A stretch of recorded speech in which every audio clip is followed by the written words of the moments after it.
बिस्मिल्लाहिर्रहमानिर्रहीम। अस्सलाम वालेकुम नाज़रीन, प्रोग्राम सिटी एट 10 में मैं हूँ आपकी मेज़बान अना यूसुफ। उम्मीद है आप ठीक ठाक होंगे। खबरों से प्रोग्राम का आगाज़ करके 11 बजे इंशाल्लाह हमारे सेगमेंट्स और आपकी बर्थडे और हमारे मेहमान हमें ज्वाइन करेंगे।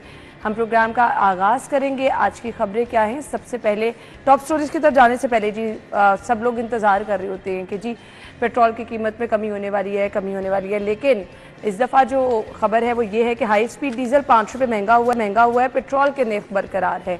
यानी पेट्रोल की कीमत में ना तो इजाफा हुआ है ना तो कमी हुई है। पेट्रोल के नर्ख बरकरार रहेंगे। हाई स्पीड डीजल 5 रुपये महंगा हुआ है। पेट्रोल की कीमत 247 रुपये 3 पैसे बरकरार। वज़ीर आज़म की मंजूरी से वज़ारत ख़ज़ाना ने इन नई कीमतों का नोटिफिकेशन जारी किया है। बाज़गश यही थी कि पेट्रोल की कीमत कम हो जाएगी। ये जो सोशल मीडिया है ना, आई डोंट नो ये क्या चाहता है। मतलब 3 दिन से लोग यही डिस्कस करें पेट्रोल की कीमत कम होने जा रही है। आप मतलब खुद ब खुद एक खबर बना लेते हैं। अच्छा जी, पेट्रोल की कीमतें तो बरकरार है या कम हो रही हैं, लेकिन उसके साथ साथ अशिया ज़रूरिया की कीमतों में मुसलसल इजाफे का सिलसिला जारी है। और ये वो चीज़ें हैं जो हमने हर रोज़ इस्तेमाल करनी होती हैं, जो हमारे घरों में हम कुछ भी बना लें, हम अगर गोश्त बना रहे हैं, दाल बना रहे हैं, सब्ज़ी बना रहे हैं, तो इन चीज़ों का इस्तेमाल तो होना ही होना है। बुनियादी सब्जियां जो आप हर रोज़ ख़रीदते हैं कोई भी सालन बनाने के लिए, वो महंगी हो रही हैं। प्याज, अदरक, लहसुन की कीमत में इजाफा, उससे लोग परेशान हैं। उसके बाद घी और कुकिंग ऑयल की कीमतों में भी इजाफा समझ से बालातर है। खबरों की तफसीलात के लिए हमारे सीनियर रिपोर्टर्स हमारे साथ मौजूद हैं जी, इमरान यूनस और दुर्रे नायाब। अस्सलाम वालेकुम। अच्छा जी इमरान, आपसे आगाज़ कर रहे हैं। हाई स्पीड डीजल की कीमत में 5 रुपये इजाफा, पेट्रोल के नर्ख बरकरार हैं, साथ ही साथ घी और कुकिंग ऑयल की कीमतों में इजाफा भी हुआ। क्या कहेंगे? अच्छा देखिए, इस खबर के हवाले से जब हम ये बात करते हैं ना कि जी पेट्रोल की कीमत बरकरार है और हाई स्पीड डीजल की कीमत जो है वो बढ़ाई गई है, आप ये देखें, इसमें हम शुक्र अदा नहीं कर सकते। क्यों? क्योंकि हाई स्पीड डीजल की कीमत, आप ये देखें, कभी एक वक्त होता था कि डीजल की कीमत जो है वो कम होती थी, पेट्रोल की बहुत ज़्यादा होती थी। अब पेट्रोल की कीमत कम है और हाई स्पीड डीजल की कीमत जो है वो ज़्यादा हो गई। एक तरफ हम ये देखते हैं कि अगर पेट्रोल की कीमत बरकरार है और हाई स्पीड डीजल की कीमत बढ़ी है तो चलो बेहतरी है कि पेट्रोल नहीं बढ़ा, लेकिन जो बात आपने बिल्कुल की कि हाई स्पीड डीजल जो है ना, अब ज़्यादातर गाड़ियों में, बल्कि बड़ी गाड़ियों में हाई स्पीड डीजल जो है वो यूज़ होता है। अब इसका फ़र्क जो है वो आप ये देखें कि 5 रुपये अगर ये फ़ी लीटर बढ़ा है तो आप ये देखें कि इसका असर जो है उन अशियाए ज़रूरिया पे जिनमें ट्रांसपोर्ट इन्वॉल्व है उस पर कितना फ़र्क पड़ेगा। बिल्कुल ऐसे ही है। ये दूसरी खबर जो आप अभी डिस्कस करेंगी उसमें भी हम आपको यही बताएंगे कि आखिर फ़र्क जो है वो पड़ता कहाँ है। बज़ाहिर तो ये सुनने में यही आता है कि जी गवर्नमेंट अगर ये कहेगी कि वज़ीर आज़म साहब कहेंगे भाई हमने पेट्रोल की कीमत तो नहीं बढ़ाई, भाई हम लोगों को तो आवाम को वैसे ही आदत हो गई है कि हर महीने जब वो ये नहीं सुनते ना वो तो चले ठीक है, मान लिया कि ब्लेसिंग है, लेकिन उसके साथ पैरेलल जो हर रोज चीजें इस्तेमाल हो रही हैं वही बढ़ती चली वही जाएंगी। बात तो है ना आवाम कि को आप कहाँ ये सुकून देखें कि आपकी ट्रांसपोर्टेशन जो है वो किस चीज़ में इन्वॉल्व नहीं है, हर चीज़ में इन्वॉल्व है। अगर आप खुद बाहर जाके कोई चीज़ नहीं खरीद रहे और आपके घर में कोई चीज़ आ रही है, चाहे वो बिल की शक्ल में आ रही है, चाहे वो बिजली का है, पानी का, गैस है, इस हाई स्पीड डीजल की कीमत का फर्क उस पर भी पड़ता है। ऐसे ही है। उसमें भी जो टैक्सेस पड़े हुए हैं उस पर भी पड़ेगा, हर चीज़ में पड़ेगा। तो अवाम जो है वो किसी तरह से भी सुकून जो है वो नहीं लेने देना।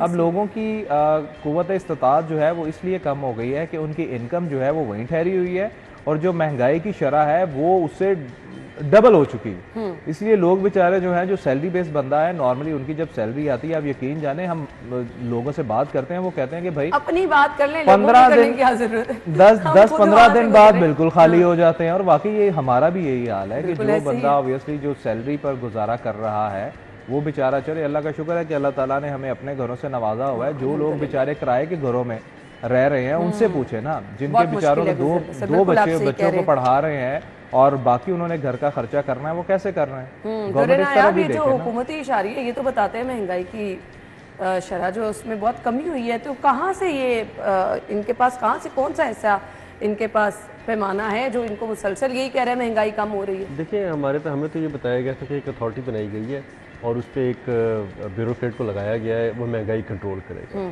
और उस अथॉरिटी का क्या अमल में लाया गया और बड़ा ही कुछ होने वाला है, बड़ा ज़बरदस्त।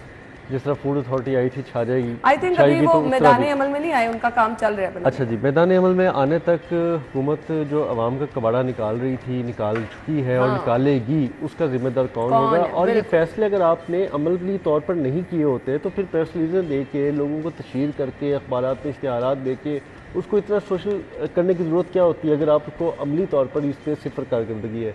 दूसरी बात ये है कि आप जितना मर्जी आर्टिफिशियल इशारे निकालें, जो लेमैन की आवाज़ है ना, जो आपकी मेरी तनख्वाहदार की और बाकी लोगों की, रात चलते दिहाड़ीदार की, रिक्शे वाले की, रेड़ी वाले की, जो आपकी तनख्वाह वाला तबका है उसकी, जो वह आवाज़ उसकी है ना, असल इशारे वो होते हैं। बिल्कुल सही मैं कहा। तो इन किसी इशारियों पे नहीं मानता, ना कोई बात करता हूँ कि जी आप जहाँ से मर्जी सर्वे करा लें, जिस तरह की मर्जी चीज़ें देख लें, अगर आम आदमी तक उसका असर नहीं पहुँच रहा, तो फिर उसका कोई अगर फायदा नहीं। घी, आटा, चीनी, दाल, सब्जियां, ये तो टमाटर, हर अमीर प्याज, गरीब ने खाना ना। ये तो हर एक, अगर इस पे कोई डिफरेंस नहीं आ रहा ना तो ज़ीरो है। और दूसरी जो बात आपने स्टार्ट की थी पेट्रोल से, कि पेट्रोल तो मैं समझता हूँ कि अब सिर्फ अशराफिया की कयाशी का सबब रह गया है। असल इम्पैक्ट जो है वो डीजल पे है। आपके जो काश्तकार तबका है वो डीजल यूज़ करता है, आपके जितने भी पब्लिक ट्रांसपोर्ट है वो डीजल है, आपकी जितनी भी यूटिलिटी और आम आदमी तक जिसके असरात आते हैं वो डीजल पे है। आप डीजल पे सब्सिडी छोड़ के पेट्रोल को सब्सिडी दिए जा रहे हैं, आप पेट्रोल पे मामला आगे लेके जाए जा रहे हैं। वो पेट्रोल तो वो अफोर्ड करता है जो गाड़ी अफोर्ड कर सकता है। ऐसे ही है। हमारी तो हालत ये है कि हम अब लाहौर में बहुत सारे लोग गाड़ी अफोर्ड नहीं कर सकते, वो अल्टरनेट यूज़ करते हैं, आपस में ज्वाइनिंग करते हैं, कोई एक दूसरे से लिफ्टें लेके आ जाते हैं, चले जाते हैं, बाइक्स ले लेते हैं, कुछ भी कर रहे हैं। इसी तरह लाहौर सर्वे आया था कि लाहौर में बाइक का इस्तेमाल और बाइक की खरीदो फरोख्त में ज़्यादा इजाफा हो गया है। तो हमें तो उस तरफ देखना चाहिए। और ये इशारिया जो है ना, ये एक स्टैटिस्टिक गेम है नंबर्स की, वो नंबर गेम बैठ के मैं और आप भी बना सकते हैं। लेकिन हालात ये हैं कि इस वक्त महंगाई जो है अरूज पे है। उसकी फेलियर की एक तो वजह आपकी अथॉरिटी फॉल ना होना जो आपने बनाई थी, और ब्यूरोक्रेसी की वही एक पुरानी रविश बरकरार रखना कि बस गाड़ियों में बैठना, दो चार फेड़े मारना, फोटो सेशन करा के चले जाना। आपकी डिस्ट्रिक्ट एडमिनिस्ट्रेशन किधर है? बिल्कुल सही। आपकी डिप्टी कमिश्नर साहिबान, आपके असिस्टेंट पूरी एक कमिश्नर hierarchy है, साहिबान AC किधर है? साहिबान आपके है, एसी हाँ, साहिबान है। बिल्कुल। एसी साहिबान तो प्राइस कंट्रोल पे 100% एक्टिविटी करते थे, उसके नीचे प्राइस कंट्रोल मजिस्ट्रेट एक्टिविटी करते थे, उसके नीचे तहसीलदार पटवारी तक इन्वॉल्व होते थे। मंडियों में जाके सामान का रेट निकालने तक एक मैकेनिज्म हुआ करता था। हमने तो लाहौर में ये देखा है। अब मुझे नहीं समझ आ रहा है कि हुकूमत के डायरेक्शंस क्या हैं। ना लाहौर में डेवलपमेंट हो रही है, ना लाहौर में कोई प्रोजेक्ट आ रुका रहा हुआ है, ना कोई ब्यूरोक्रेसी की कोई समझ आ रही है, ना आपकी कोई कंट्रोल प्राइस पे है, ना किसी और चीज़ पे है, ना अब तो एक और चीज़ आ गई है कि औज़ाना पैमाइश की जो पहले चेकिंग होती थी वो भी होना बंद हो गई है। बिल्कुल आपने आप 1000 रुपये का पेट्रोल डलाएं, आई एम श्योर कि वो 700-800 रुपये का होता है। लोगों की जेबों में टाका डाला जा रहा है। हम प्राइस कंट्रोल को रो रहे हैं। मैं आपको कहता हूँ आप औज़ाना पैमाइश के महकमों में जाके देखें वहाँ क्या हो रहा है। बिल्कुल सही। आप लेबर के साथ देखें क्या सलूक हो रहा है इस शहर में। लेबर को उसकी उजरत पूरी नहीं दी जा रही। वो चेकिंग करने वाले लेबर इंस्पेक्टर कहाँ गए? वो आपके बाकी मैकेनिज्म किधर चले गए? ये लोग मौजूद हैं लेकिन सिर्फ तनख्वाहें ले रहे हैं। आपको रिलीफ मिल रहा है ना। इंडस्ट्री डिपार्टमेंट जो है ना उसका एक विंग है, वो ये सारी चीज़ें जो है उसकी जिम्मेदारी है।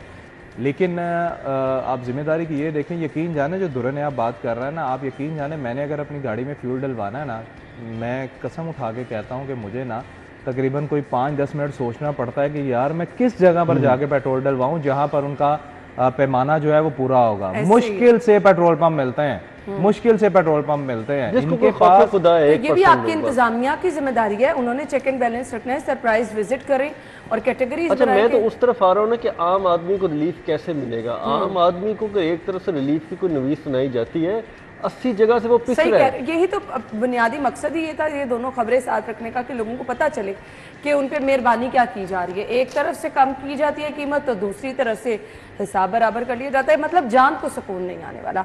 हम ब्रेक ले लेते हैं, ब्रेक के बाद अगली खबर की तरफ आएंगे। Stay with us.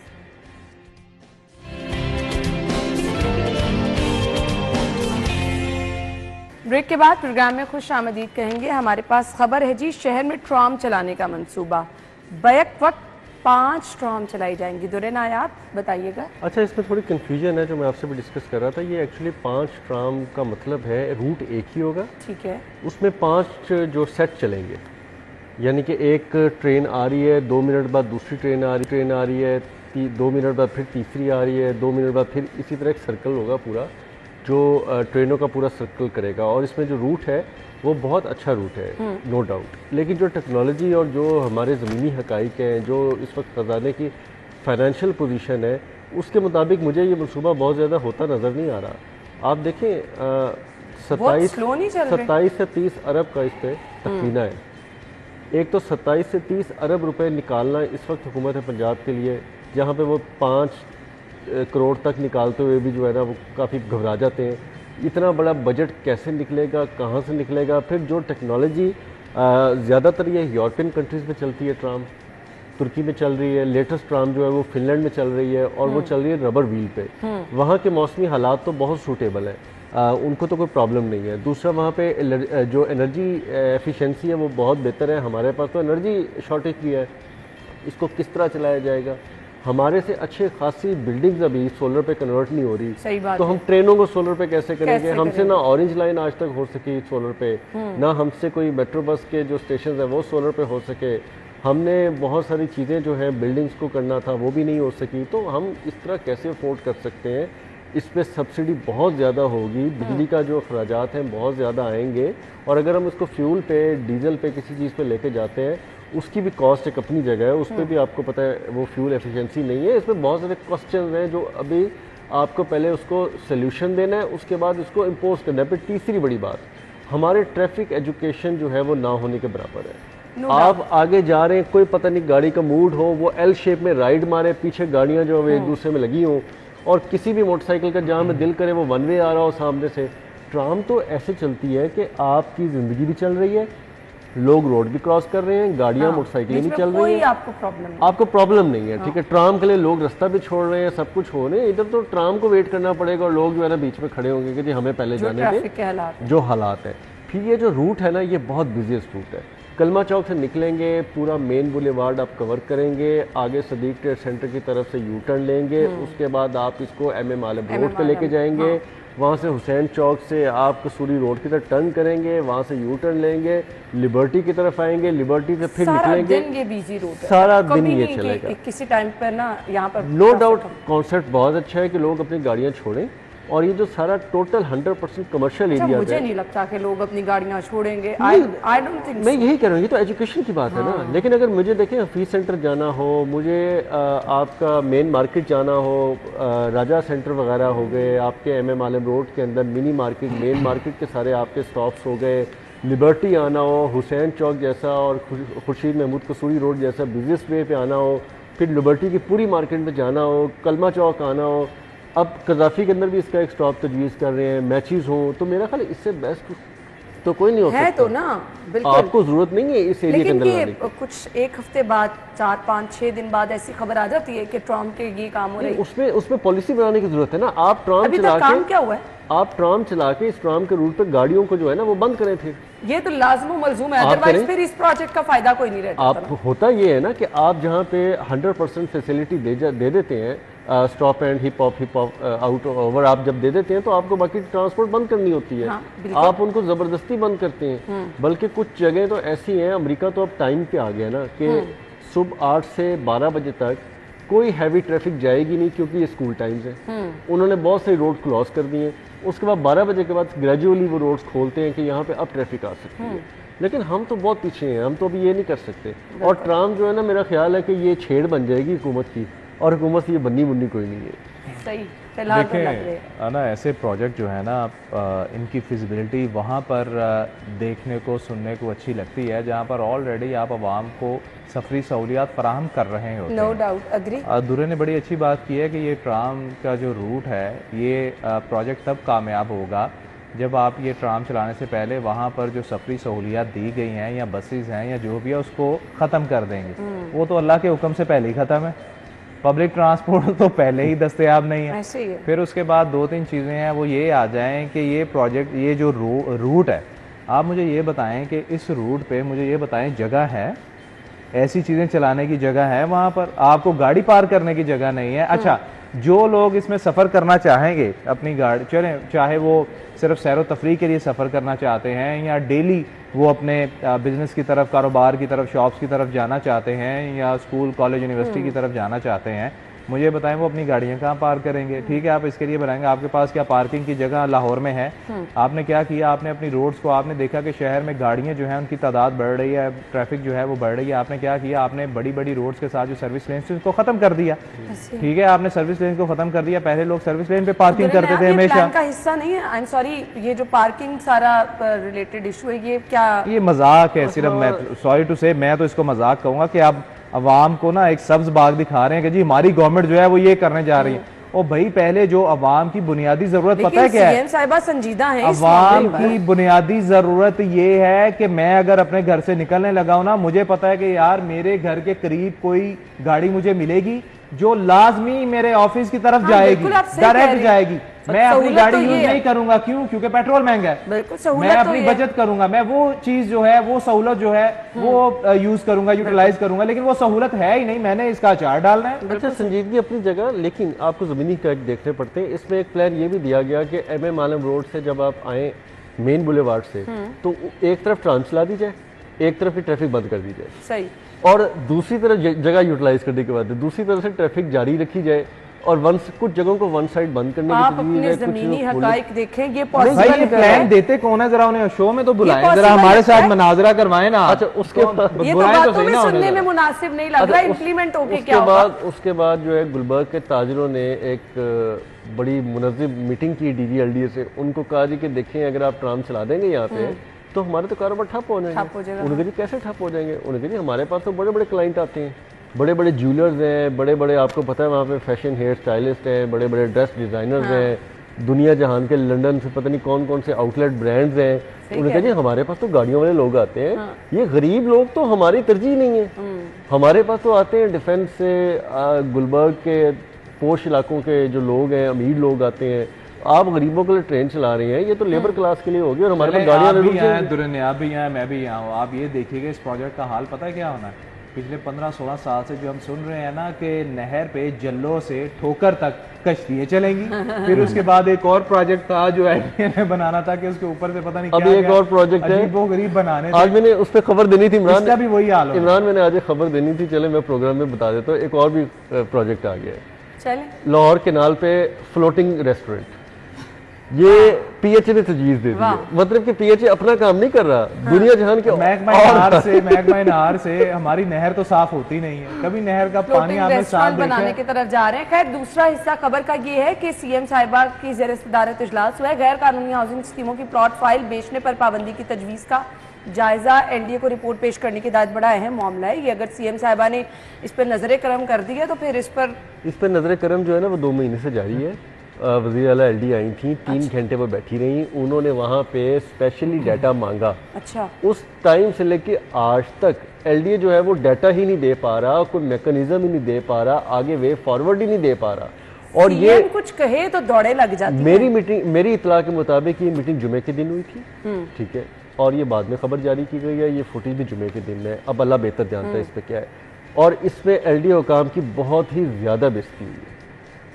उसमें वज़ीर आला ने बहुत ज्यादा इंसल्ट की है। इतनी इंसल्ट के बावजूद हालात वहीं के वहीं हैं। और उन्होंने सिर्फ एक बात की है कि जी मैंने आपको 2 बातें की थी, वो दोनों पे आप मुझे आज तक कुछ नहीं बता पा रहे। एक ट्राम पे क्लास हुई है और दूसरी क्लास जो हुई है वो हाउसिंग सोसाइटी पे हुई है कि जी मैंने आपसे मीटिंग में 2 महीने पहले आपके पास आके डाटा मांगा।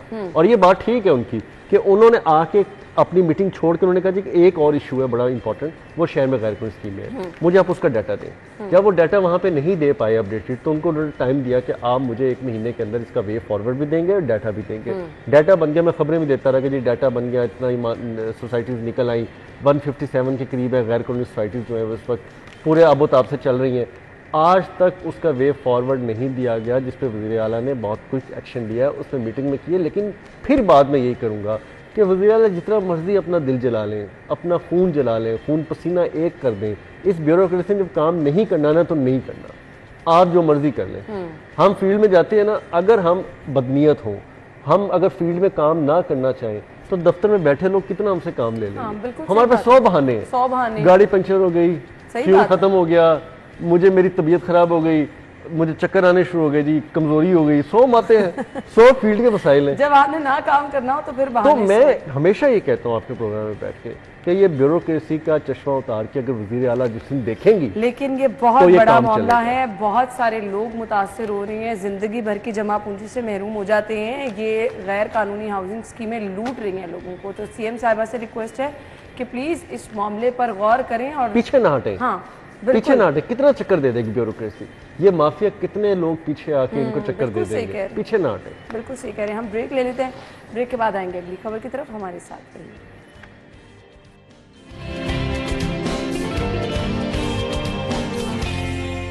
Welcome back once again. खबर ये है, खवातीन पर तशद्दुद की सजा 3 साल 10 लाख रुपए जुर्माने की तजवीज़। पंजाब स्टेट सिटी अथॉरिटी का खवातीन पर तशद्दुद की रोकथाम के लिए मुस्बत इकदाम। इमरान भाई, देखिए बड़ी अच्छी चीज़ है, स्पेशली ख़वातीन के हवाले से हम ये देखें कि सेफ सिटी के हवाले से अगर बात की जाए तो उनकी कुछ ऐप्स हैं जो कि मैं समझता हूँ वाकई पॉजिटिव चीज़ है कि ख़वातीन जो है वहाँ जाकर अपनी रिपोर्ट का इंदराज जो है वो करवाती हैं और उनका बड़ा अच्छा रिस्पॉन्स जो है वो भी रहता है। उनकी जानिब से जो सेल्स बनाए गए हैं वो बहुत अच्छा उनकी जानिब से रिस्पॉन्स रहता है। लेकिन असल मसला जो है वो यहाँ पर आता है कि वो जो सेल बनाए गए हैं ना, जो ख़वातीन की कंप्लेन पे अमल दरामद करवाते हैं या एक्शन लेते हैं, वो एक्शन लेते हैं पुलिस के थ्रू। सही, वो ऐप या वहाँ पर बैठा स्टाफ अमला नो डाउट वो बहुत अच्छा काम कर रहा है। हमने भी 1-2 बार जो है उनको चेक करने के लिए कॉल्स की हैं। मैं अगर अपनी बात करूँ, मैंने ऐसा किया है उनको चेक करने के लिए ना, तो वाकई उनका रिस्पांस बहुत अच्छा रहता है। और जब तक आपका मसला ठीक नहीं हो जाता, हल नहीं हो जाता, वो लोग फॉलो अप लेते रहते हैं। लेकिन असल मसला आता है कि वो जो सेल है वो जब पुलिस को इंगेज करता है, मुतलका थाने को इंगेज करता है ना, तो पुलिस आगे से फिर कहती है हाँ जी, मतलब जैसे वो बात करते हैं, हाँ जी बीबी ताड़ा मसला की मसला, थाने आओ ना, जरा थाने आके गल करो। भाई अगर कोई खातून अपनी शनाख्त नहीं बताना चाहती, शो करना चाहती, तो फिर उस बेचारी को जब दोबारा थाने में ही जाना है अपने मसले के लिए, तो फिर ऐसी ऐप्स का क्या फ़ायदा। दूसरी बात ये रही कि ख़वातीन पर तशद्दुद के वाक़यात जो है अब काफ़ी हद तक कंट्रोल तो हुए हैं कि गवर्नमेंट जो है वो भी बहुत एक्टिव है, कानून नाफिज करने वाले इदारे जो हैं वो भी बहुत एक्टिव रहते हैं इस हवाले से, और बाकी भी मुख्तलिफ तंजीमें हैं, हमारी अदालतें जो हैं वो भी इन केसेस की सुनवाई जो है बहुत जल्दी अब करती हैं। तो उस पर ठीक है, ये जो नई सज़ाएँ आ रही हैं बड़ी अच्छी बात है और कंट्रोल होगा इसमें। अच्छा, ये इमरान ने बिल्कुल ठीक बात की है कि जो खातून पहले ही जुल्म का शिकार है, तशद्दुद का शिकार है, उसको तो कॉन्फिडेंस देने की ज़रूरत होती है।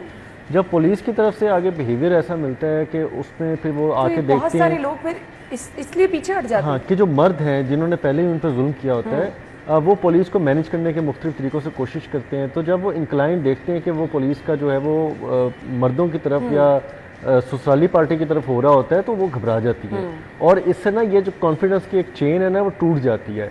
1-2 केसेस ऐसे हो जिनको मंतकी इंजाम तक पहुंचाया जाए तो फिर ख़वातीन में ये तमाम तर कॉन्फिडेंस बहाल होगा। उनको पता होगा हमारे पीछे रियासत खड़ी है, माँ बन के खड़ी है। ये बातें करने से खाली जो है वो आपको इश्तिहारबाजियाँ करने से नहीं होगा, आपको तो वहाँ पर रोल प्ले करना पड़ेगा। और मेरा ये ख्याल है कि वज़ीर आला जिस तरह खुद खातून हैं, वो खुद समझती हैं ख़वातीन के मसाइल, उनको तो ये इश्यूज़ को सबसे पहले टेकअप करना चाहिए। इम्प्लीमेंटेशन, लॉन्चिंग से इम्प्लीमेंटेशन तक और रिलीफ से आगे गरीब फैमिली के तक जो आपको सारी फैसिलिटीज़ हों, उसको खुद मॉनिटर करना चाहिए और उसको इंश्योर करना चाहिए। इसमें दूसरी तीसरी राय नहीं होनी चाहिए। और जिसने पहले कंप्लेंट की है उसमें जो मजलूम है खातून है, ये तो नहीं हो सकता ना खातून ने अपने शोहर पे तेज़ाब फेंक दिया हो और बाद में मजलूम बन के वो कॉल पुलिस को कर रही होगी जी मेरे पे तेज़ाब फेंक दिए। ये तो नहीं हो सकता। डेफिनेटली एविडेंसेस होते हैं, मौके की बातें होती हैं, लेकिन जब आप थोड़ा सा झुकाव मारना शुरू करते हैं ना, पुलिस जाके, पुलिस की आदत होती है, वो तगड़ी पार्टी देखती है और तगड़ी पार्टी की तरफ उनको झुकाव ऑटोमेटिकली चला जाता है, क्योंकि उनको होता है कि थोड़ा बहुत फायदा हमें हो जाएगा जी, हम इनके साथ मुकम्मल कर लें। दूसरा हमारी सोसाइटी का एक बड़ा ये अलमिया है कि भाई फैमिली क्या कहेगी, क्या आपका टैबर्स तोड़ने पड़ेंगे ना। ये टैबर्स तो आपकी फैमिली, आपको अगर अंदर घुट घुट के मरना है और एक दिन जब आपकी फैमिली ने वहाँ से लाश खुदा न खासा उठा के लानी है, उससे बड़ा तो अलमिया कोई नहीं है। और मैंने तो ये भी देखा है कि आपने जुल्म सितम सहा, आपके 5 बच्चे हो गए, in the end of time वही हुआ जो आप 10 साल या 5 साल पहले टाइम के साथ फैसले करके अपनी ज़िंदगी को सुधार सकते थे।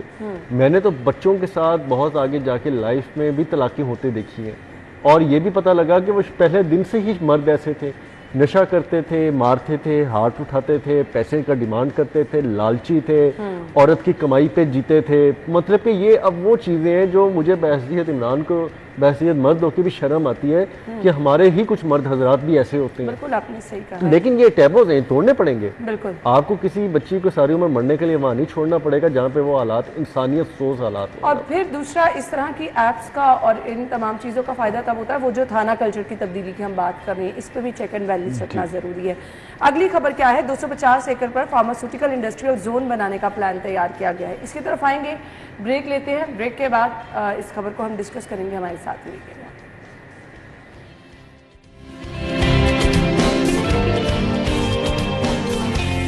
अगली खबर हमारे पास क्या है उसकी तरफ आ जाते हैं जी। लाहौर सफारी जू में जंगली हयात के लिए अस्पताल बनेगा। 2 अरब 48 करोड़ 20 लाख रुपए इसके लिए मुख्तस किए गए हैं। कितना ज़रूरी है इमरान में? देखिए जी, पहली बात तो ये है कि PND का कल ये इजलास हुआ और 5 मुख्तलिफ स्कीमों की जो है वो मंजूरी दी गई है। देखिए, इस चीज़ की अशद ज़रूरत थी। आप अगर बात की जाए जू सफारी हो या आपका ये लाहौर चिड़ियाघर वगैरह हो, इसमें जो तिब्बी सहूलियात हैं स्पेशली जानवरों के हवाले से वो बड़ी महदूद है। और अगर किसी जानवर को मुंतकिल करना इलाज मुआवजे के हवाले से, तो वो उसे फिर वो घोड़ा हॉस्पिटल जो है वहाँ पर जो है वो युवास में शिफ्ट किया जाता था। तो ये बड़ी अच्छी चीज़ है। अगर लाहौर सफारी के हवाले से बात करें तो मैं हमेशा जब भी वहाँ पर विज़िट करता हूँ, मैं देखता हूँ उसके पास उस ज़मीन में इतना पोटेंशियल है, वो इतनी वसी जगह है, इतना वसी इलाका है कि वहाँ पर आप कोई भी प्रोजेक्ट जो है वो इंट्रोड्यूस करवाएं तो वो कामयाब हो जाएगा। वहाँ एक बार नाइट सफारी जो है उसका प्लान भी किया गया, लेकिन वो भी जो है वो फुलफिल नहीं हो सका। जैसे हम पूरे प्रोग्राम में बात करते रहे हैं कि गवर्नमेंट जो है वो हमेशा प्लान्स तो मुतारिफ करवा देती है, लेकिन वो सारी चीज़ें जो है वो सिर्फ फाइलों तक महदूद रहती हैं। तो ये प्रोजेक्ट जो है अगर ये बन जाएगा, आप यकीन जानें ये। और सबसे बड़ी बात ये है कि जो मैं अभी इसकी डिटेल जो है वो पढ़ रहा था कि जब ये हॉस्पिटल बनेगा, ये सिर्फ वहाँ के सरकारी हॉस्पिटल मतलब सिर्फ वहाँ के जानवरों के लिए नहीं होगा, बल्कि प्राइवेट भी अगर प्राइवेटली भी अगर किसी ने अपने एनिमल्स को ट्रीटमेंट दिलवाना है, तो चेकअप करवाना है, कुछ भी अगर ट्रीटमेंट लेना है तो वो वहाँ पर करवा सकेगा। और इससे बड़ा रेवेन्यू जो है वो जनरेट होगा। क्योंकि शायद आपको तो नहीं पता, क्योंकि मैं तो वाइल्ड लाइफ लवर हूँ और मेरा आधा घर तो वैसे ही वो चिड़ियाघर बना हुआ है, तो मुझे पता है कि इनका इलाज मुआवजा जो है वो इनकी जो फीसें हैं वो बहुत ज़्यादा होती हैं, बहुत ज़्यादा होती हैं। तो इससे एक बड़ा रेवेन्यू जो है वो सरकार को जनरेट हो सकता है। इकदाम भी उठाया गया है। फोरेंसिक साइंस एजेंसी के हालात की तब्दीली के लिए 1 अरब और मुख्तलिफ सेक्रेटरी स्कीमों के लिए कितना ज़रूरी है फोरेंसिक साइंस एजेंसी? मतलब हम अपनी चीज़ों को अपडेट ना करें, पीछे रहते जाएं, ये बड़ा अहम मामला है। देखिए, अगर आपने पुलिस की इन्वेस्टिगेशन को ठीक करना है ना, तो आपको फोरेंसिक को स्ट्रॉन्ग करना होगा। मैं लेके जाता हूँ जी कि इमरान ने एक फ़र्ज़ करें जुर्म किया और ये मेरा मुजरिम है, मैं इसके प्रूफ्स लेके जाता हूँ। वो मेरे हर चीज में आप मेरी मिसाल दो हैं, मुझे डाल देते हैं, वो हर चीज़ को ज़ाया कर देते हैं। किसी और की भी दे सकते हैं यार। अब आप मेरे साथ बैठे हैं ना, फिंगरप्रिंट्स वो ज़ाया कर देते हैं, एविडेंस वो ज़ाया कर देते हैं। इसको काउंटर करने का सिर्फ एक ही इदारा है कि मैं पुलिस के इन्वेस्टिगेशन सेल को चैलेंज करूं और मैं कहूं जी कि फिंगरप्रिंट्स या ये एविडेंस आप फोरेंसिक करा लें, आप ये ऑडियो वीडियो फोरेंसिक करा लें, आप ये व्हाट्सएप चैट, आप जितने मैसेजेस हैं, जितने मोबाइल के कन्वर्सेशन जो कोई मुझ पे क्लेम कर रहा है, आप ये फोरेंसिक करा लें। और इसमें सिर्फ आम बंदा नहीं, आपने देखा है कि आजकल तो बड़े बड़े वुज़रा फंसे हुए हैं इस मामले में और अपनी ऑडियो वीडियोस की जो उन पे केसेस बनाने हैं उनको फोरेंसिक कराते फिर रहे हैं। ये बड़ा इंपॉर्टेंट है। ये आम बंदे को छोड़ के हर उस बंदे को जो इंसाफ का मतलाशी है, जिसे इस सिस्टम में इंसाफ नहीं मिलता, पुलिस का इन्वेस्टिगेशन की तो पहुंच ही नहीं है, इन्वेस्टिगेशन विंग बिक जाता है, वहाँ पे सिर्फ एक ही इदारा फिर इसको काउंटर कर सकता है, वो है फोरेंसिक एजेंसी।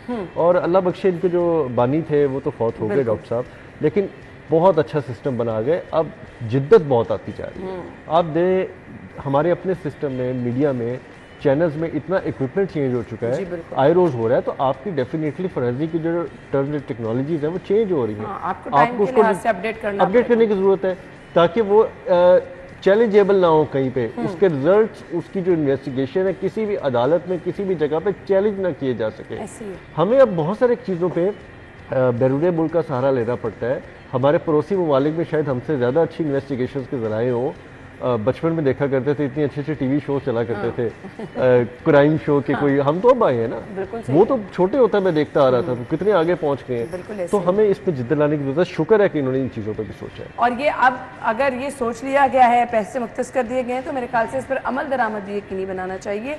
इस पर जो जिम्मेदारान हैं उनको फॉलोअप भी लेना चाहिए, क्योंकि अगर ये सब टाइम से ना हुआ तो हम बहुत ज़्यादा पीछे रहते जाएंगे। थैंक यू सो मच, आप लोगों के वक्त का बहुत बहुत शुक्रिया। नाज़रीन, अभी ब्रेक होगी, ब्रेक के बाद हेडलाइंस होंगी, हेडलाइंस के बाद हम वापस शो में आएंगे। आप हमारे साथ ही रहिए।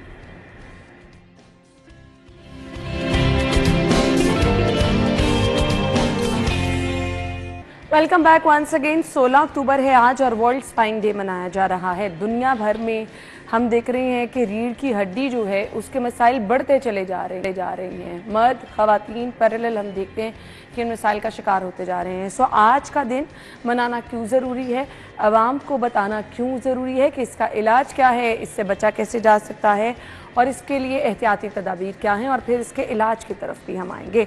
हमारे साथ हमारे जो मेहमान मौजूद हैं, मैं तारुफ कराना चाहूँगी, पेन मैनेजमेंट स्पेशलिस्ट हैं डॉक्टर शहजाद भट्टी साहब।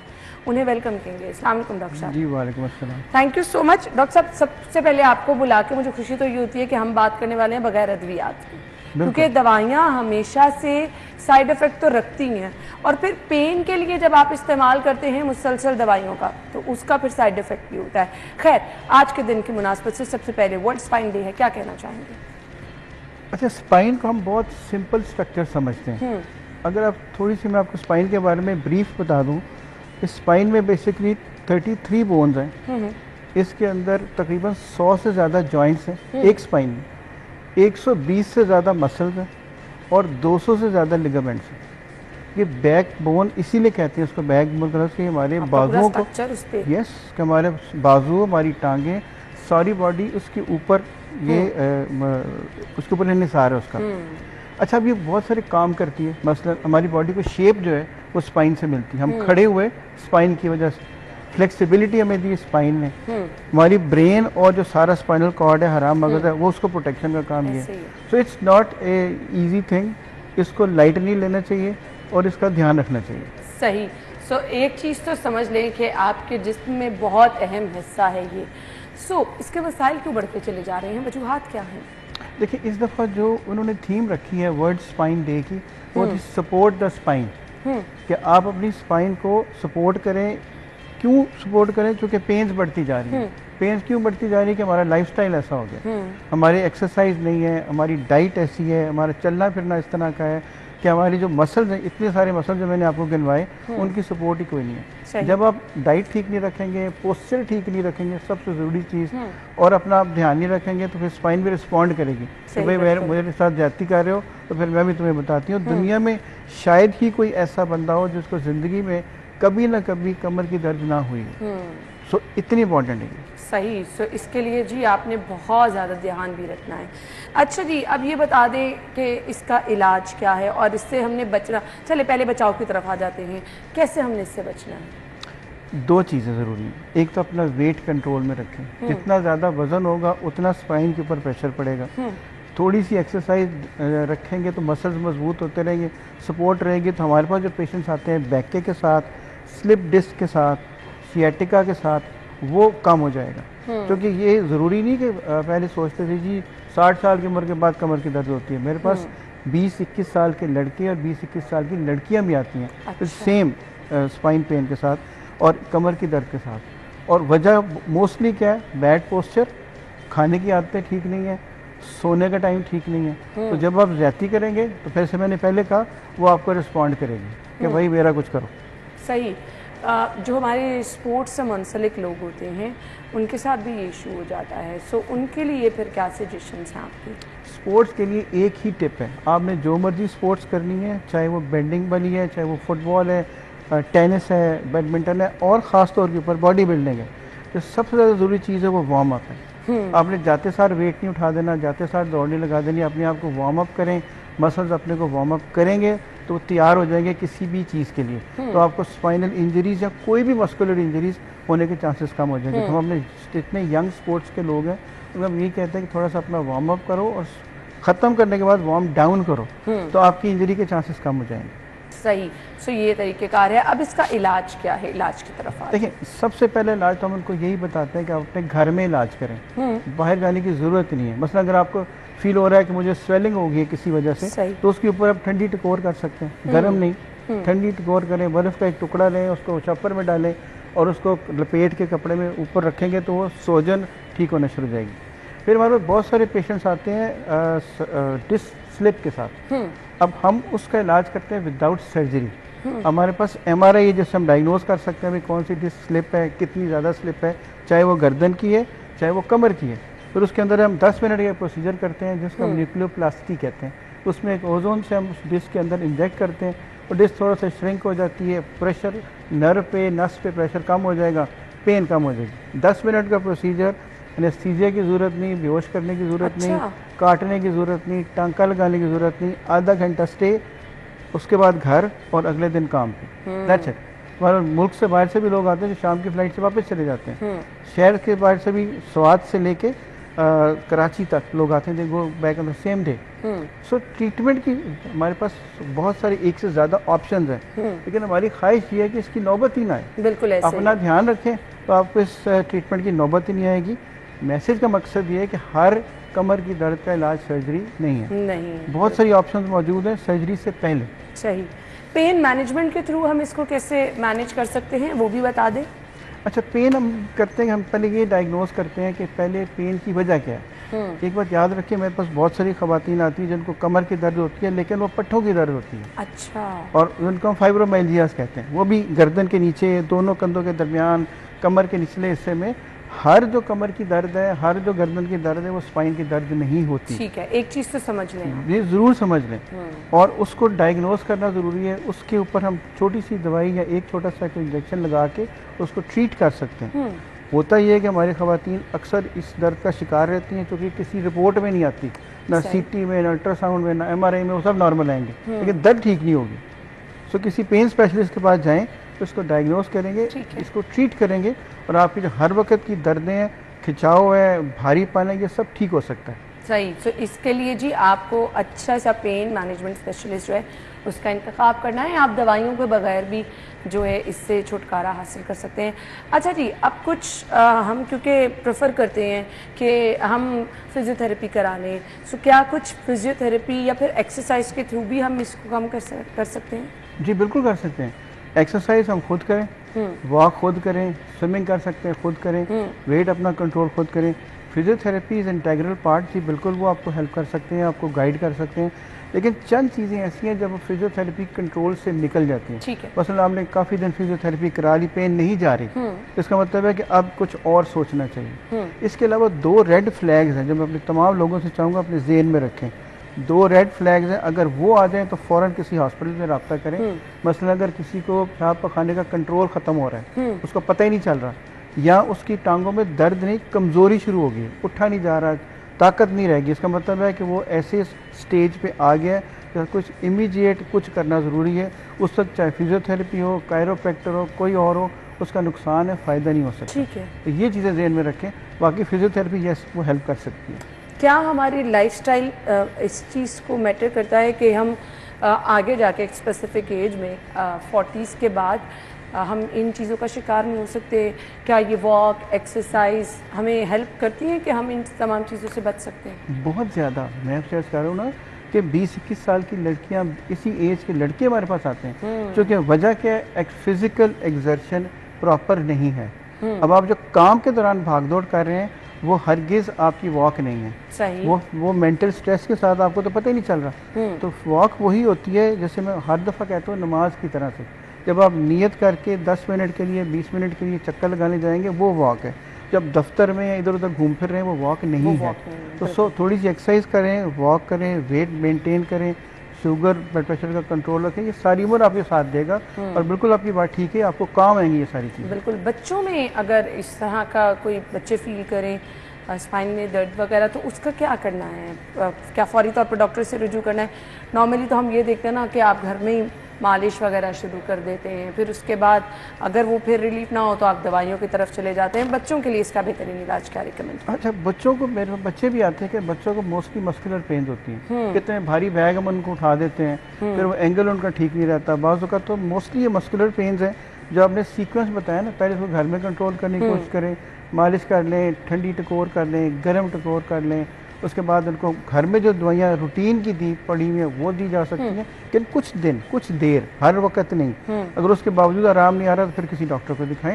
ये सब ट्रीटेबल है अल्हम्दुलिल्लाह, ये सारी चीज़ें हम ट्रीट कर सकते हैं, ट्रीट होती भी हैं, इसमें परेशान होने की ज़रूरत नहीं। और इसी तरह बहुत ज़्यादा लोग जो कि हम देखते हैं 60+ है, अगर उन्हें ये पेन है तो उनके लिए क्या रिकमेंडेशन है आपकी? अच्छा, मेरे पास जितने लोग इस एज ग्रुप के आप आते हैं, उनको मैं सबसे पहला जो टेस्ट वो कराता हूँ वो डायबिटीज़ का है। अच्छा। शुगर का HbA1C उसको कहते हैं, 3 महीने की शुगर होती है।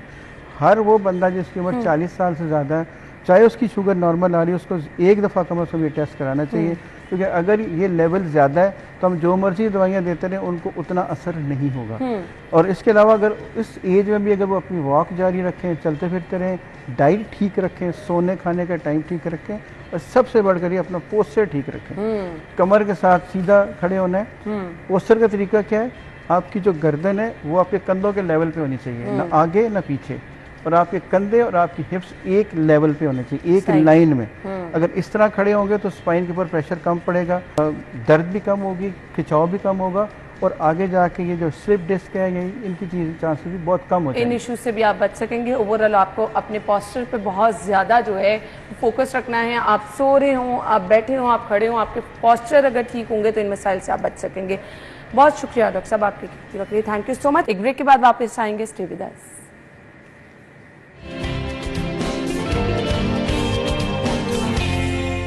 Welcome back. आज है 16 अक्टूबर और आज वर्ल्ड फूड डे भी है।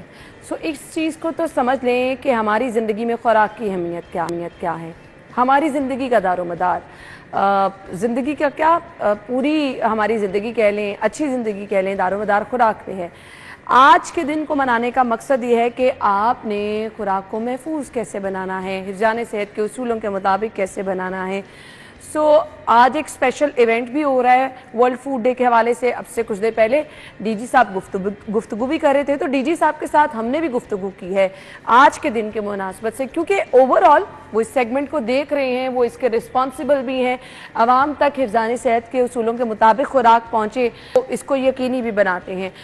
हम डीजी साहब से ये जानना चाहेंगे कि आज का दिन हम क्यों मना रहे हैं, आज के दिन का थीम क्या है। कार्रवाइयाँ तो फूड अथॉरिटी हर रोज़ करती है, ये जो स्पेसिफिक दिन है इसको क्यों मनाया जा रहा है। अस्सलाम वालेकुम जी, सर बताइएगा आज के दिन को क्यों मनाया जा रहा है, मकसद क्या है, कुछ स्पेसिफिक थीम भी है क्या? वर्ल्ड फूड डे मनाने का मकसद ग्लोबली ये मनाया जाता है, इसका मकसद जो है वो फूड की अहमियत के हवाले से और सेफ फूड की अहमियत को उजागर करना है। Punjab food authority world food के हवाले से दो थीम्स के ऊपर काम कर रही है। एक तो ये है कि रिडक्शन ऑफ फूड वेस्ट, कि हमने फूड वेस्टेज को कम से कम करना है, और दूसरा जो थीम हमने सिलेक्ट किया है वो nutritional wellbeing of kids and adolescent girls है, कि हमें बच्चों की और बच्चियों की जो न्यूट्रिशन है उसको बेहतर बनाने के हवाले से लोगों को एजुकेट करना है, उनको अवेयरनेस देनी है कि अच्छी ग़िज़ा होगी तो बच्चे ज़्यादा सेहतमंद और तवाना हों। अच्छा जी, मयारी खुराक की फराहमी एक बहुत बड़ा चैलेंज है। अगर हम अपने सिनेरियो में देखें, अपने इर्द गिर्द देखें, तो खाने के बहुत सारे पॉइंट्स हैं, लेकिन वो खुराक मयारी है या नहीं है। आज के दिन की मुनासबत से ये भी जानना बहुत ज़रूरी है कि फूड अथॉरिटी क्या इकदाम उठा रही है कि आवाम तक अच्छी और मयारी ग़िज़ा पहुँचे। सर ये भी बताइएगा। देखिए, मैं ये कहता हूँ कि इंस्पेक्शन टू अवेयरनेस, ये भी हमारे थीम्स में से एक थीम ये है कि हमने इंस्पेक्शंस के साथ साथ जो फूड हैंडलर्स हैं, फूड बिजनेस ऑपरेटर्स हैं, उनको एजुकेट भी करना है। और हमारा इंस्पेक्शंस का मकसद फाइन करना नहीं है बल्कि इस्लाह करना है। जब हम उनकी इस्लाह करेंगे तो इसका मतलब ये है कि खाने का मयार जो है वो बेहतर होगा। दूसरी चीज़ ये है कि अवेयरनेस में बड़ा ज़रूरी है कि उनको ट्रेनिंग्स दी जाएं, उनको एजुकेट किया जाए, और साथ साथ जो कंज्यूमर्स हैं उनको भी एजुकेट किया जाए कि आपके खाने के लिए कौन सी चीज़ें अच्छी हैं। बच्चों के लिए प्रोसेस्ड फूड्स की बजाय जो ऑर्गेनिक फूड्स हैं वो ज़्यादा अच्छे हैं। बच्चों की डाइट में जैसे दूध है, गोश्त है, अंडे हैं, सब्जियां हैं, इन चीज़ों का जो है ना, और उसके साथ फल हैं, उन चीज़ों की कसरत होनी चाहिए। इसकी बजाय कि आप बच्चों को ज़्यादा जो है ना वो जूस दें, प्रोसेस जूस दें, बेहतर यह है कि आप उनको घर में बना के जूस दें। तो ये मदर्स भी मेरे मैसेज को नोट करें कि आपको खुद अपने बच्चे की ज़्यादा आप केयर कर सकती हैं बनिस्बत इसके कि आप मार्केट से उनको प्रोसेस चीज़ें जो हैं वो लेके दें। तो इस दिन मैं ये पैगाम भी दूंगा तमाम मदर्स को कि वो अपने बच्चों को खुद ये आदत डालें, खाना खुद बनने की, जूस खुद बना के। ये तो आपने बहुत अच्छा मैसेज भी दिया है। अच्छा, जहाँ बच्चों की नशोनुमा की बात होती है आसिम साहब, वहाँ पर हम बड़ा अहम हिस्सा समझते हैं दूध, कि बच्चों की नशोनुमा में दूध का बहुत अहम किरदार है, लेकिन अनफॉर्चुनेटली हमारे यहाँ जैसा दूध आता है आप ही की कार्रवाइयाँ हम देखते हैं। क्या तरीका है इसको चेक करने का? जी, हमने उसके मयार को देखने के हवाले से तीनों डिस्ट्रिक्ट्स में रैंडम सैम्पलिंग हम दूसरे से तीसरे हफ्ते करते हैं, तो अभी तक कोई भी सैंपल उसका फेल नहीं हुआ। एक चीज़। दूसरा ये है कि इस जो न्यूट्रिशन स्टेटस है या न्यूट्रिशनल प्रोफाइल है, उसको बेहतर करने के हवाले से भी जो है पंजाब फूड अथॉरिटी काम कर रही है एजुकेशन डिपार्टमेंट के साथ मिलके। हम इंशाल्लाह अगले 3 महीने के अंदर तमाम बच्चों की न्यूट्रिशनल प्रोफाइलिंग बेस्ड अपॉन के उनकी कौन सी उनका न्यूट्रिशन स्टेटस जो है वो क्या आता है, वो गवर्नमेंट से शेयर करेंगे। और एक तहसील लाहौर की हम सिलेक्ट करके उसके अंदर इसको पायलट भी करेंगे कि हम एक इंटरवेंशन भी उस तहसील में करेंगे, ताकि इंटरवेंशन की वजह से या जो फूड हम करेंगे उनसे क्या उसके रिजल्ट्स आते हैं, और उन रिजल्ट्स को गवर्नमेंट के साथ शेयर करेंगे, पीएनडी डिपार्टमेंट के साथ शेयर करेंगे, ताकि उस चीज़ को। ठीक है आसिम साहब, ये तो बड़ा अच्छा इकदाम उठाया जा रहा है, लेकिन अब इससे कुछ आगे जाने की ज़रूरत है। हम बेहतरी कैसे ला सकते हैं, अच्छे काम मज़ीद कैसे कर सकते हैं इस चैलेंज को मीट करने के लिए? पंजाब फूड अथॉरिटी जो है वो आपको पता है कि इंस्पेक्शंस के ज़रिए तमाम फूड बिजनेसेस को चेक कर रही होती है, और इसके साथ साथ जो मिलावट करने वाला माफिया है उसके ऊपर भी अपना शिकंजा सख्त किए हुए है। तो ये इंस्पेक्शंस करना या ऑपरेशंस को ज़्यादा करना फूड सेफ्टी को यकीनी बनाने के हवाले से। इसके साथ साथ जो अहम चीज़ है वो ये है कि फूड बिजनेस ऑपरेटर्स की ट्रेनिंग करवाई जाए, फूड हैंडलर्स की ट्रेनिंग करवाई जाए, उनकी मेडिकल स्क्रीनिंग करवाई जाए, और इसी तरीके से न्यूट्रिशन के हवाले से लोगों को एजुकेट किया जाए कि उनके खाने के लिए कौन सी चीज़ें अच्छी हैं। तो यही तमाम चीज़ें जो है वो एक फूड सेफ्टी का ओवरऑल, जिसे हम कह सकते हैं कि प्लेट के अंदर ओवरऑल जो उसका एम्बिट है उसके अंदर ये तमाम चीज़ें शामिल हैं। तो इंस्पेक्शंस के साथ साथ हम ट्रेनिंग्स, हम अवेयरनेस, हम न्यूट्रिशन के हवाले से जो अवेयरनेस है उसके ऊपर भी काम कर रहे हैं, ताकि फूड सेफ्टी को भी इंश्योर किया जाए और खाने की मायार जो है उसको भी बेहतर जी किया जाए। आसिम साहब, ये दोनों चीज़ें साथ साथ चलेंगी तभी हम अच्छी खुराक की फराहमी यकीनी बना सकते हैं। आज के दिन की मुनासबत से आपका पैगाम क्या है? ये 2 पैगाम देना चाहूँगा। एक तो ये है कि हेल्दी खाएं, हेल्दी रहें, कुछ ना कुछ जो है वो भूख रख के खाएं, और खाने के बाद जो वॉक है या एक्सरसाइज है उसको भी फोकस करें कि जो रिस्पॉन्सिबल कंजम्पशन है ये जो कि यूनाइटेड नेशंस के सस्टेनेबल डेवलपमेंट गोल्स में से एक गोल है, उसको भी जो है ना उसका ख्याल रखें। जितना आप खाना कम खाएंगे और उसके बाद वॉक करेंगे या एक्सरसाइज करेंगे, कोई ना कोई फिजिकल एक्टिविटी करेंगे, उतने। ठीक है, thank you so much. DG food Asim साहब हमारे साथ मौजूद थे, और आज के दिन नो डाउट बहुत अहम दिन है। वो इसलिए कि हमारी ज़िंदगी का दारोमदार जिस चीज़ पे है वो है खुराक। अच्छी खुराक खाएंगे तो अच्छी ज़िंदगी, हेल्दी लाइफस्टाइल होगा तो अच्छी ज़िंदगी बसर करेंगे। सबसे पहले तो एक चीज़ तमाम पेरेंट्स समझ लें, प्रोसेस्ड फूड से अपने बच्चों को जितना दूर रख सकते हैं रखें। अगर आप चाहते हैं कि आपका बच्चा सेहत और तंदुरुस्ती वाली ज़िंदगी गुजारे, कुछ एफर्ट कर लें, घर में आप चीज़ें बना लें। I can understand being a working women, मुझे भी चीज़ें समटाइम हैंडल करना बहुत मुश्किल होता है, लेकिन मैं हमेशा प्रेफर करती हूँ कि मैं अपने बच्चों के लिए घर में मैक्सिमम चीज़ें जितनी बना सकती बनाऊँ। ऑल्दो अपने लिए कभी मैं ये एफर्ट नहीं करती, लेकिन स्टिल अपने बच्चों के लिए ज़रूर कर लेती हूँ। सबको करनी चाहिए। आप प्रोसेस्ड फूड लेने से बेहतर है, आप अक्सर पेरेंट्स करते हैं ना कि बच्चों ने सुबह स्कूल जा रहे हैं, अच्छा चलें जी जल्दी जल्दी बन जाए जो चीज़ें इंस्टेंट, हम अपने बच्चों को टिफ़िन बॉक्स में, ऐसा बिल्कुल ना कीजिए। अगर आप चाहते हैं कि आपका बच्चा अच्छी सेहतमंद ज़िंदगी गुजारे तो आपको इस चीज़ को अपनी ज़िंदगी से निकालना होगा। अच्छा खाना होगा, कम खाना होगा, हेल्दी लाइफस्टाइल की तरफ जाना होगा, ताकि आप तंदुरुस्ती के साथ सेहत वाली ज़िंदगी गुजार सकें। के साथ ही प्रोग्राम का वक्त पहुंचा इख्तिताम को, अपना ख्याल रखिएगा। कल आपसे प्रोग्राम में मुलाकात होगी। अल्लाह हाफ़िज़।